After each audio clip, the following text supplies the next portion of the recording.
बिस्मिल्लाहिर्रहमानिर्रहीम। अस्सलामुअलैकुम। Saudi Urdu news channel में आप सबको खुश आमदीद कहा जाता है। दोस्तों, पिछले कई दिनों से मैं आप तमाम भाइयों को ये इत्तलात देता आ रहा हूँ कि कुछ ममालिक में वबाई मर्ज़ कोरोना की दोबारा से तशवीशनाक सूरत हाल रोनुमा होती जा रही है। इस बारे में ख़ुसूसी तौर पर पाकिस्तान, इंडिया और दीगर अफ्रीकी ममालिक का ज़िक्र आ रहा था। इंटरनेशनल मीडिया और ख़ुद पाकिस्तान का अपना मीडिया, इंडिया का मीडिया इस बारे में पूरी दुनिया को चीख चीख के इत्तला दे रहे थे कि इनके मुल्कों में कोरोना की सूरत हाल तसल्ली बख्श नहीं।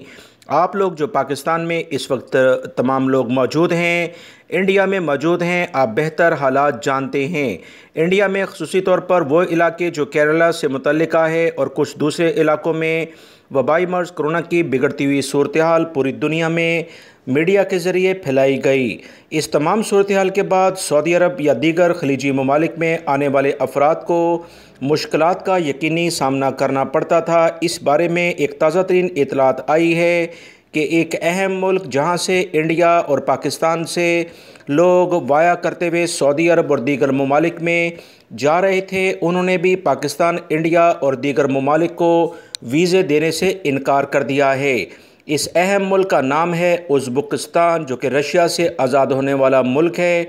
इन्होंने पाकिस्तान, इंडिया और कुछ अफ्रीकी ममालिक से आने वाले अफराद को वीज़े देने से बिल्कुल इनकार कर दिया है और रीज़न भी यही बताई है कि वबाई मर्ज़ कोरोना की जो इस वक्त सूरत हाल है वो इन ममालिक में तसल्ली बख्श नहीं। पाकिस्तान और इंडिया से आने वाले भाइयों के लिए ये बहुत बड़ी ख़बर है, क्योंकि इन ख़बरों की बुनियाद पर सऊदी अरब या दीगर ममालिक मज़ीद पाबंदियाँ आगे बढ़ा सकते हैं।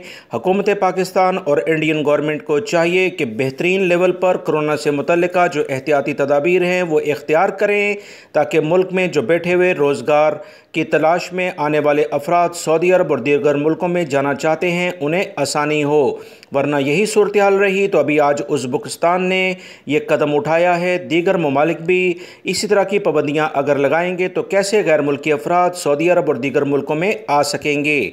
वीडियो लाइक करके शेयर भी कीजिएगा। अस्सलामु अलैकुम।